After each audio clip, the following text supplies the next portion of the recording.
The Vindicator. No one remembered when Earth stopped being a backwater planet.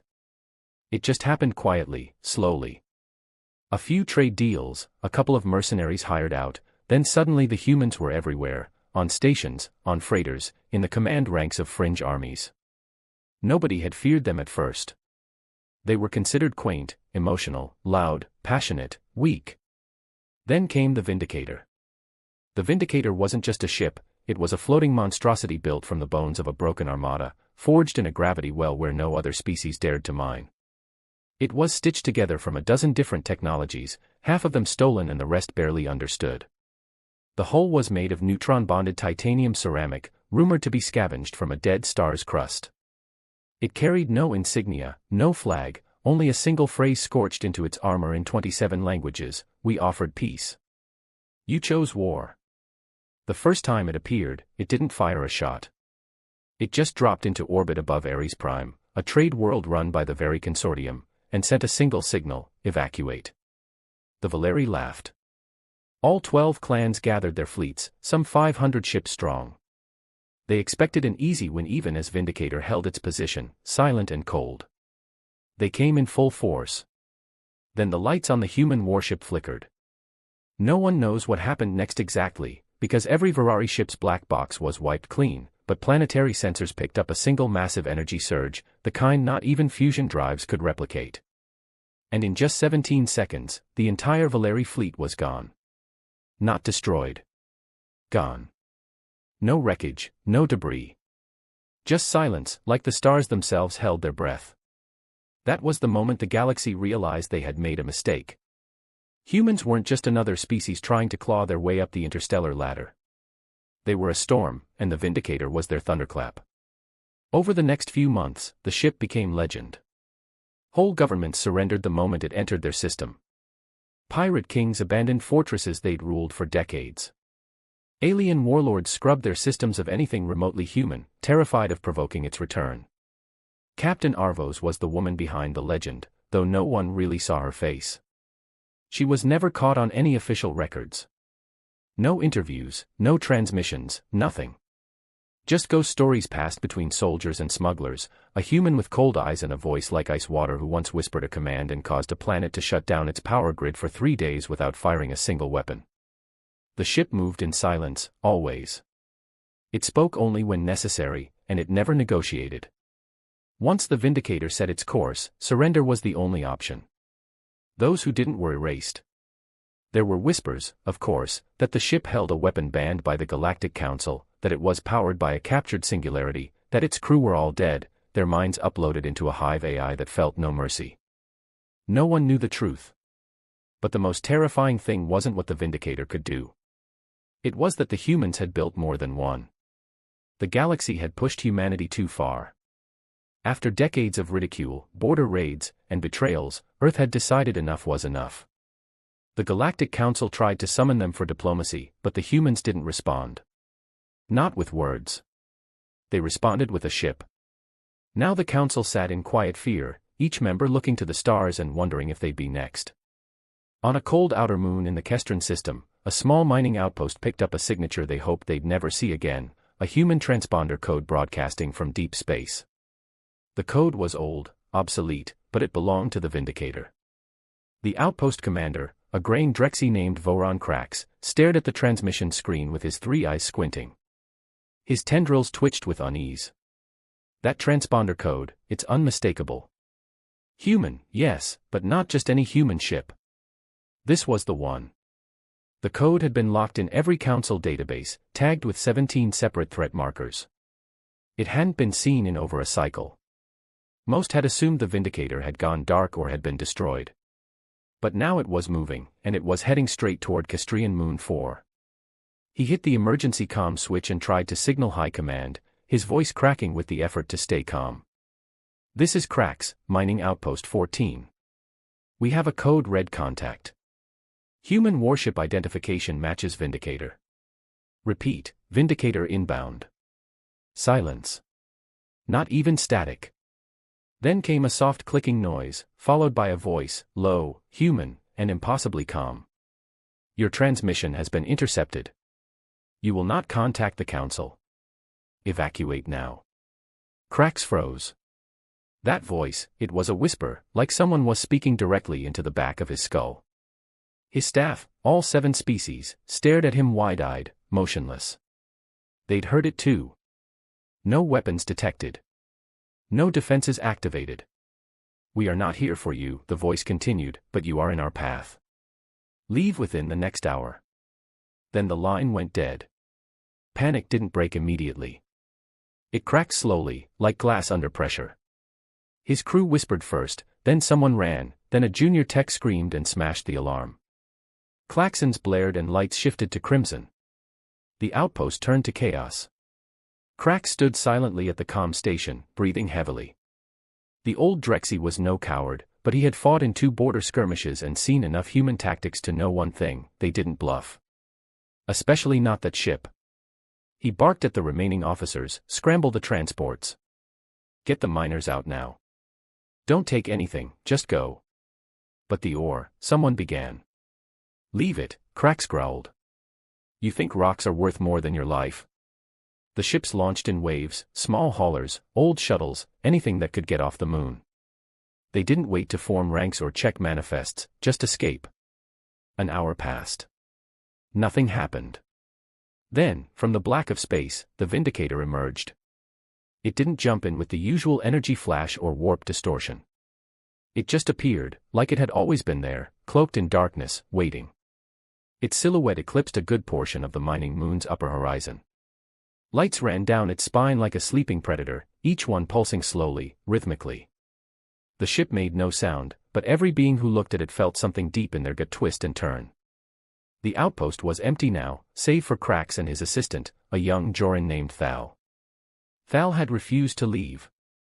"I have to see it," he'd said. "I need to know why they're feared." Now, watching the Vindicator settle into low orbit, Cracks regretted letting him stay. The ship didn't fire. It didn't scan. It didn't even acknowledge them.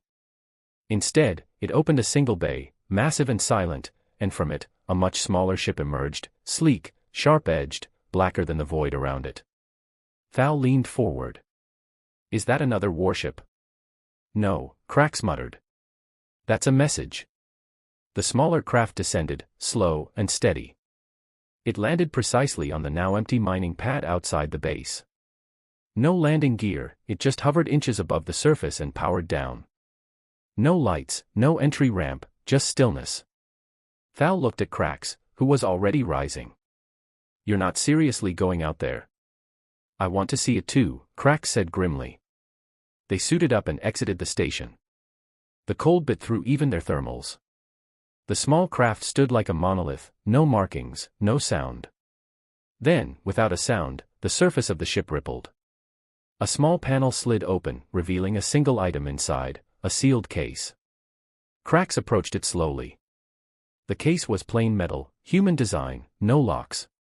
Inside, nestled in black foam, was a data crystal. Cracks didn't touch it. Thal did. The moment his fingers brushed it, the ship behind them vanished, not lifted off, not cloaked, it simply wasn't there anymore. The data crystal pulsed once in Thal's hand. Cracks stared at it like it was a ticking bomb. "What the hell did they just give us?" he whispered. Thal's face was pale, his voice shook. I think it's a list." Thal held the crystal like it was radioactive, his hands trembled, eyes locked on the pulsing glow at its center. Cracks didn't speak. He didn't have to. Whatever was on that crystal, it wasn't just some standard message or a warning. Not from humans, not from that ship. They hurried back inside the outpost, silent as ghosts. The corridors echoed with their footsteps. All the miners were long gone, and the silence was making Cracks itch under his carapace. It felt wrong, like the station itself was holding its breath, waiting for something to scream. In the main comm room, Thal inserted the crystal into the data reader. The console hesitated, then flickered to life, overloaded with encrypted code far beyond anything Kestran tech could handle. But it wasn't encrypted to keep people out, it was encrypted to make sure someone specific saw it. After a few flickers and loud bursts of static, a projection emerged, a hologram, human, female. Eravos. Even though neither of them had ever seen her, they both knew instantly. The coldness in her eyes wasn't something you could mistake. She didn't blink, didn't move, just stared straight ahead as if time had frozen for her alone. Then she spoke, "If you're seeing this, then the Vindicator has passed you by. Consider yourselves fortunate." Her voice was low and deliberate, like a calm before a storm. Every word was chosen like a weapon. "This is not a threat. It is a notice.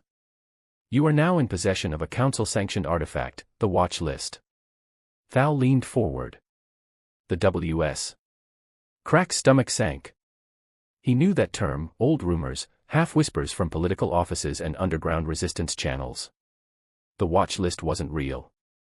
It was a myth, a secret document listing every regime, fleet commander, warlord, or scientist deemed too dangerous, corrupt, or cruel by humanity's hidden authorities. Too dangerous to coexist. The list is not a demand for surrender, Era continued. It's a final audit.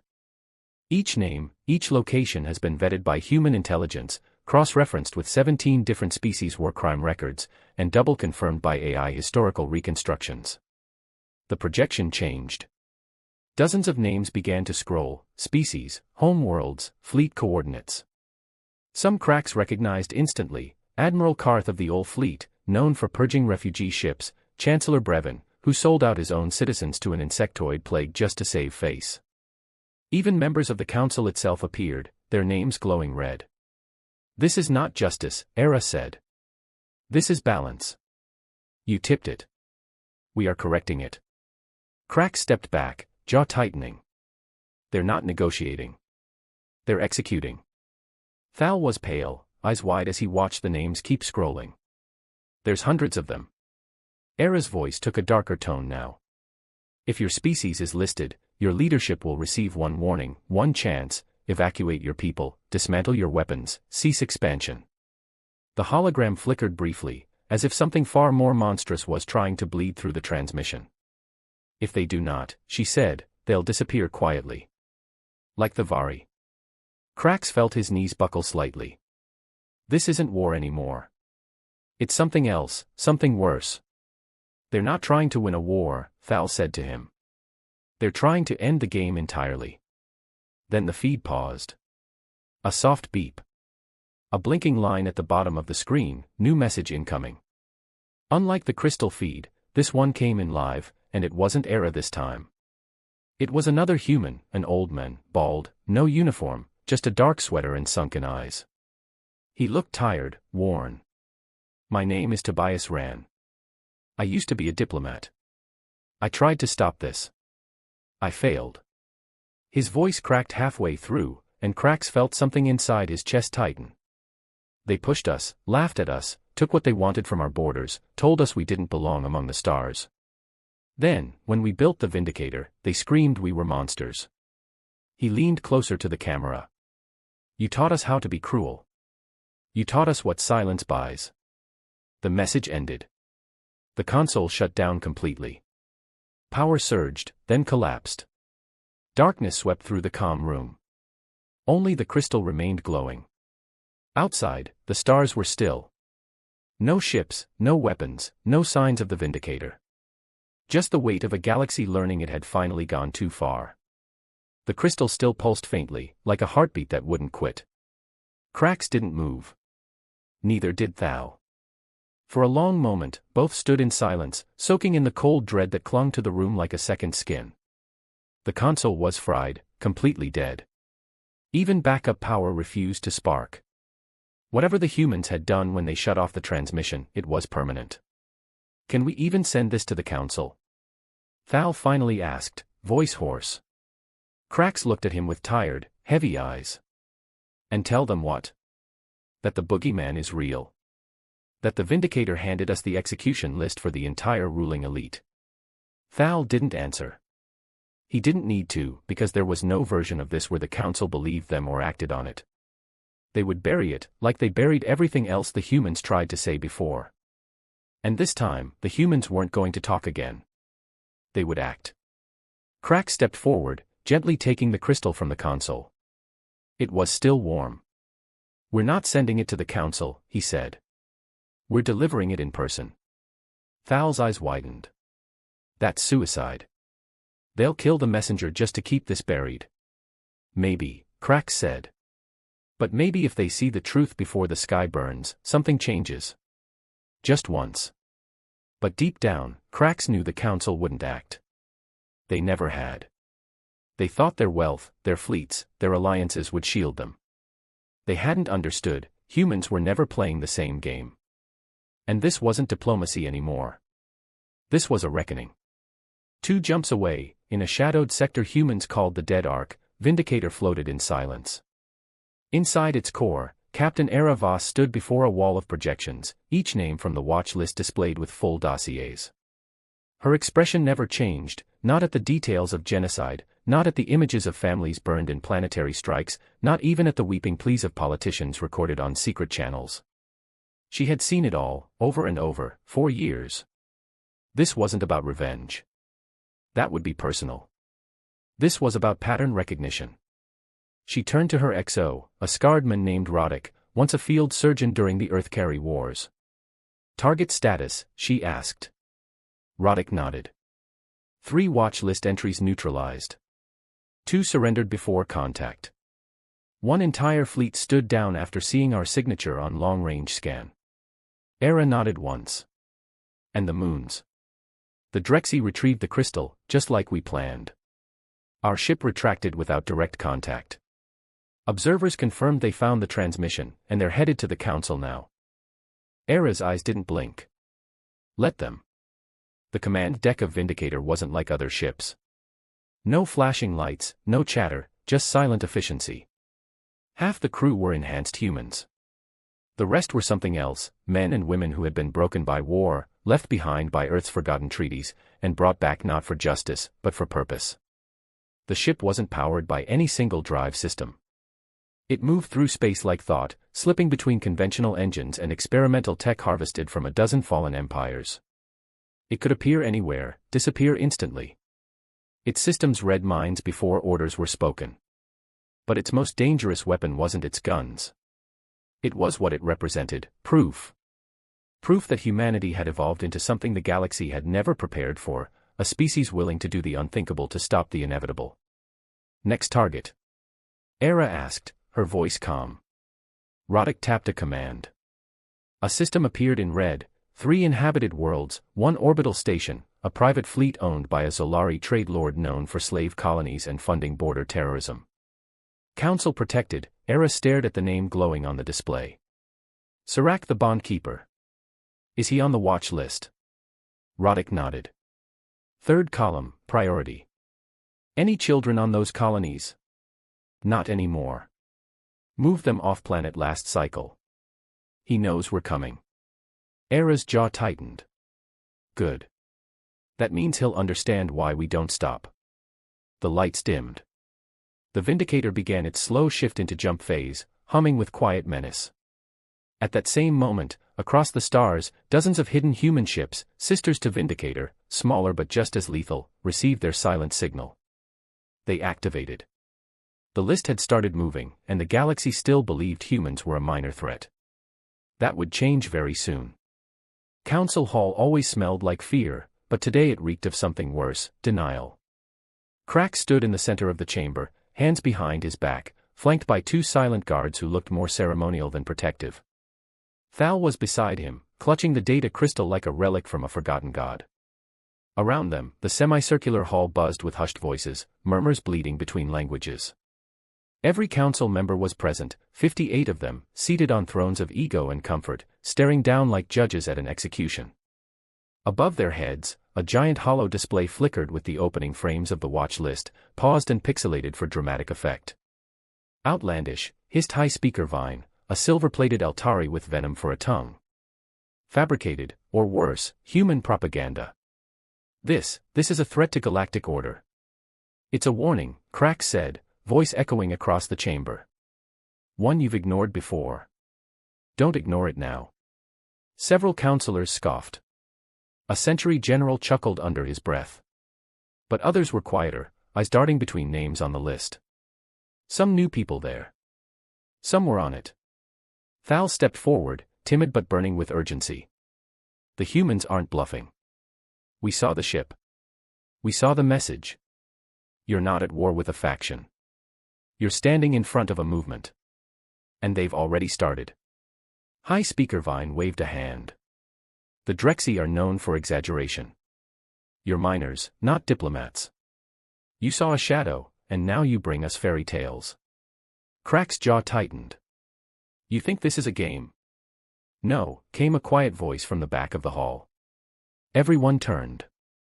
Councillor Junna of the Merrick's Collective, the oldest race on the council, stood slowly, her crystal skin shimmering under the light. It's not a game, she said. It's judgment. The room went still. I've lived through 6 galactic uprisings, she continued. I've seen species rise, fall, vanish. But I've never seen a race so methodical in their retaliation. The humans, they don't want territory. They don't want resources. They want balance. And that makes them far more dangerous. You're defending them. Vine snapped. No, Junna replied. I'm respecting them. A silence followed, heavy as gravity. For a moment, it seemed like the council might actually listen. Then came the alarm, a piercing siren shattered the tension, followed by a rush of blue lights across the ceiling. A security officer ran into the chamber, face pale, panting from sprinting across the complex. Emergency broadcast. Unverified attack in progress. Zolari trade fleets are gone, all 5 ships vaporized within standard orbit range of planet Renix 2. No survivors. The chamber exploded with noise, shouts, questions, accusations. Was it pirates? Rebellion? Human action? The officer nodded grimly. Transponder logs confirm Vindicator signature detected 5 minutes before impact. No weapon discharge detected, just detonation, total systems failure across all Zolari vessels. Crack stared into the chaos. They're not waiting for you to debate anymore. Vine turned on him, eyes wild. You brought this upon us. You triggered them. No, Thal said, stepping forward. You did. Years ago. You just didn't notice until now. Junna raised her voice again. They're not just targeting war criminals. They're targeting silence, complicity, cowards. And then, over the entire chamber's emergency broadcast channel, a transmission interrupted every screen. It was Eravos. No warning, no preamble, just her standing against the shadows of her warship, eyes locked on every counselor through the feed. You've been heard, she said, and you've been weighed. She raised a single hand, and the hollow behind her showed a star system's tactical map, highlighting 5 other planets, 5 more names, 5 more lies to erase. Then the feed cut. Silence again. Real silence. Vine sat back, sweat pooling under his armor. They wouldn't destroy entire systems. They don't need to, Crack said. They only need to destroy you. The council dissolved into chaos. Not the kind with yelling and dramatic exits, something colder, sharper. Silent glances, whispered comms to private fleets, hidden signals to off-world bunkers. Every one of them knew what the message meant, even if they pretended otherwise. The humans weren't coming for war. They were coming for individuals. It wasn't about conquest. It was personal, precise, surgical. A purge, not a campaign. Cracks watched them scatter like rats in a burning ship, and for the first time, he didn't feel fear. He felt something closer to grim satisfaction. The illusion of their power was cracking. Finally. Vine leaned toward his console, sweat glistening on his metallic cheek plates. We'll authorize strike teams, anti-human protocols. Hunt them down like vermin before they destabilize everything. Junna's voice cut in like a blade. You try to hunt them now, and they'll burn every last trace of your name from the stars. No one argued, because she wasn't wrong. Across the edge of the Helix sector, a Zolari destroyer floated in low orbit above a luxury colony on Renix 2. Or it had, a few hours earlier. It was a gleaming symbol of Zolari influence, impenetrable, arrogant, armed to the teeth. Now it was a shell, a husk. The command bridge had melted from within, systems fried not by traditional EMP but a virus, a thought weapon coded and broadcast through exotic radiation. No defense existed for it. No one knew how the humans had even discovered the technique. Bodies still sat in their chairs, unmoving. No burns, no wounds, just gone. Only the ship's central AI had managed a final message before disintegration. One word, acknowledged. Back on Vindicator, Voss reviewed the fallout silently. No gloating, no celebration. Just quiet confirmation that another link in the chain had been broken. Report, she asked. Roddick stood near her, arms crossed. 5 targets eliminated. 2 confirmed watch list, 1 was an opportunist caught harboring the others. No civilian losses. We jammed orbital transport before entry. Council response, scrambling fleets to protect their integrity, whatever that means. Some defectors already transmitting to us. Roddick handed her a data pad. You'll want to see the top of that list. Era read it, then smiled for the first time in weeks. Council Irvine's personal security chief had sent the message. It read, I was loyal. I stayed silent. He sold children to buy mining rights on Varys.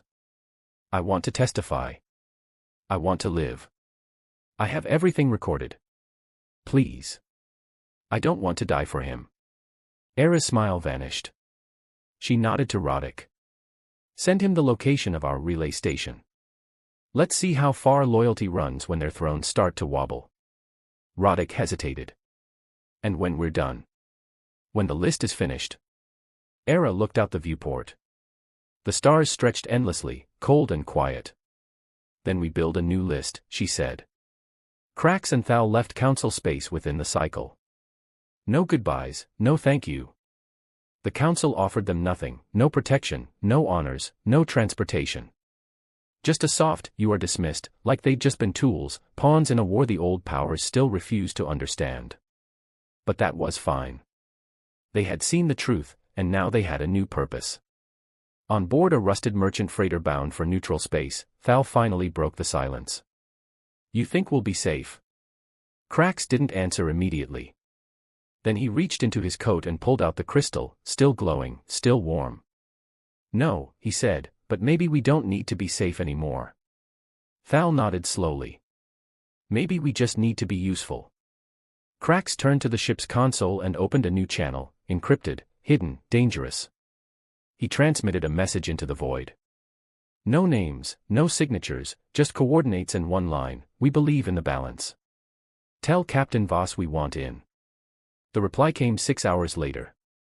No voice, no image, just a single line of text that appeared on their freighter's cracked console, written in the unmistakable cadence of someone who no longer spoke in politics but in precision. Balance is earned, not claimed. Your trial begins at Arkin's grave. If you survive, we'll talk. Krax stared at it, his mandibles twitching slightly. Thal looked nervous already. Arkin's grave, he asked. That's a dead system. No sun, no charts.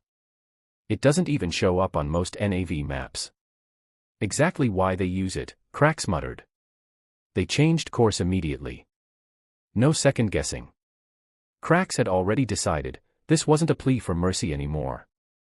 It was a choice, either sit back and let the galaxy decay like it always had, or become part of the cleansing fire that was coming. It wasn't morality anymore. It was survival on new terms. And maybe justice. Just not the Council's version of it. Arkin's grave was worse than they'd imagined. No sun meant no warmth, no gravity wells, no time markers. Just an endless spread of shattered planets, broken moons, and ancient wreckage frozen in eternal drift. Dozens of ships floated lifelessly, their hulls rusted, torn, or melted by forgotten weapons. Some had markings from extinct species, others bore signs of recent violence. They floated in silence, lit only by the eerie glow of a collapsed gas giant that shimmered faintly in the distance. As their ship entered the field, proximity alarms went wild. Krax shut them off. If they wanted us dead, we wouldn't have gotten this far. Thal tried to smile. Failed. A voice crackled through the comm system, feminine, sharp, filtered through distortion. You are entering trial space. Coordinates received. Do not deviate. Do not transmit. You are now part of the test. Test. Thal whispered. Their course updated automatically, their controls locked. Manual override failed. They weren't flying the ship anymore. The ship was flying them. The freighter twisted through asteroid fields tighter than any sane pilot would attempt. They skimmed wrecks that floated like ghosts, just inches away. Some were split open with strange organic weapons, others punctured clean through with surgical precision. A graveyard, yes, but also a museum of vengeance. Then the ship stopped. No sound. Ahead of them hung a vessel, far smaller than Vindicator but unmistakably human. Its name blinked slowly on their scanner, Judicator. Another one of the Phantom ships. Sleek, matte black, with no visible propulsion system and no external weapons.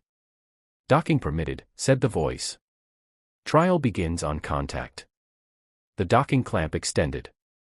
Krax turned to Thal. You sure about this? Thal's hands trembled. I'm not sure about anything anymore. But I think we passed the point of sure a while ago. They crossed the threshold together. Inside, it was cold, not just temperature, presence. The air itself felt thick, like grief. The lighting was low, and there were no crew visible, just one long corridor leading into darkness, lit only by dim blue strips. Then a voice spoke, not over the comms, but inside their minds. Every planet has its secrets. Every empire has its graves. What makes humanity dangerous is that we dig them up. Krax shivered. He didn't know if it was AI or something worse. They walked along the corridor. Projections lit up as they passed, flashes of past atrocities, names from the watch list, images of children, scorched colonies, broken oaths. It was overwhelming, not just to see, but to feel, as if the ship itself was forcing them to confront every consequence of their species' silence. Then they entered a chamber.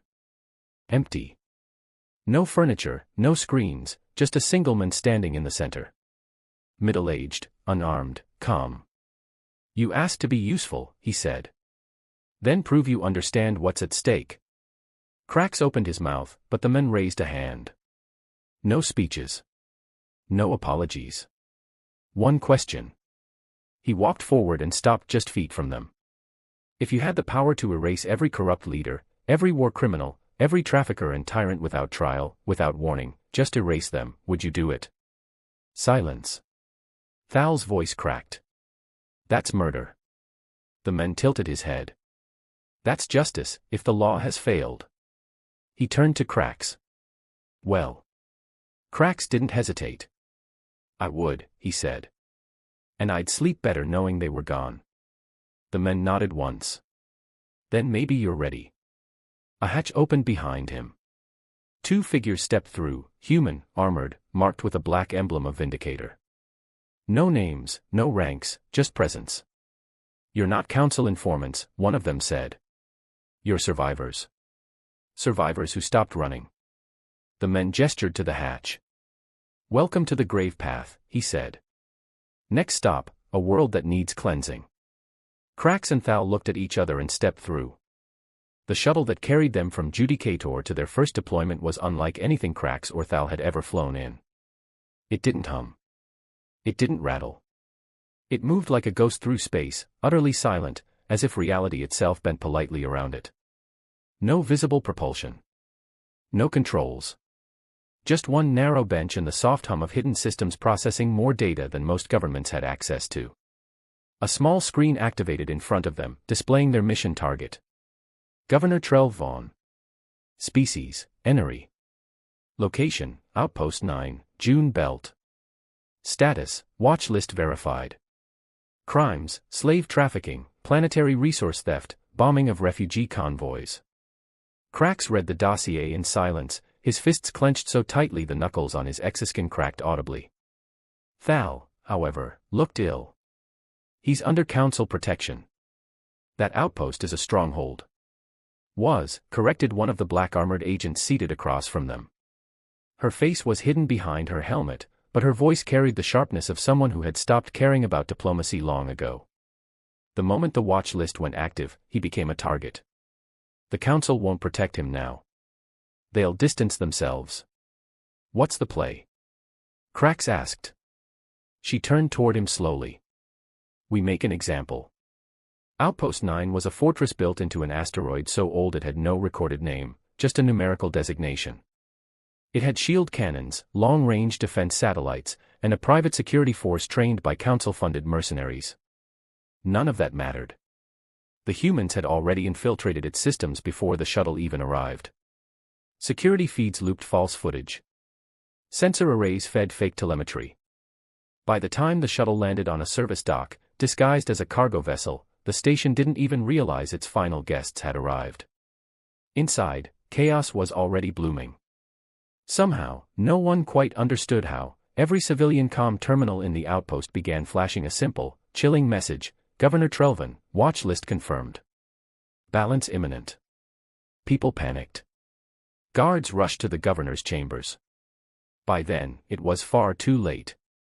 Krax, Thal, and 2 operatives moved through maintenance corridors with surgical precision, guided by the AI that lived within the human ship's network, a presence known only as Shade. It whispered directions directly into their minds: turn left. Guards approaching. Stun only. Vaughn is 4 levels below. Elevator access compromised. Use Shafty 77. Krax never asked how Shade knew. He just obeyed. When they reached the governor's private bunker, it was already unlocked. Vaughn sat inside, pale and trembling, his once gold robes clutched in his fists like they might protect him from death. He knew who they were. I was just following trade policy, he stammered. You can't judge me like this. I'm protected. Council law. Thal stepped forward before Krax could. Council law is what let you sell children for minerals. Vaughn tried to bolt. He didn't get far. The human agent raised her hand, and a pulse of dark energy wrapped around him, freezing his nervous system with microscopic precision. He didn't die, not yet.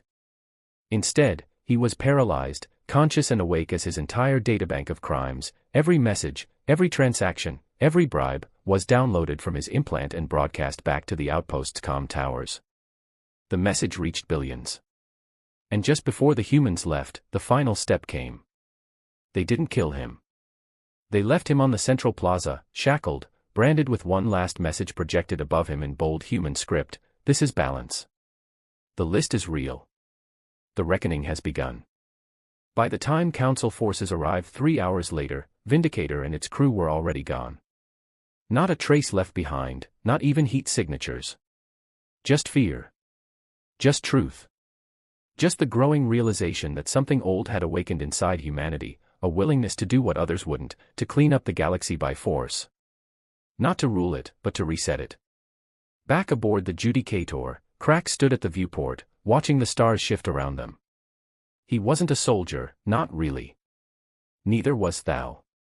But they were now part of something bigger, something irreversible, something righteous.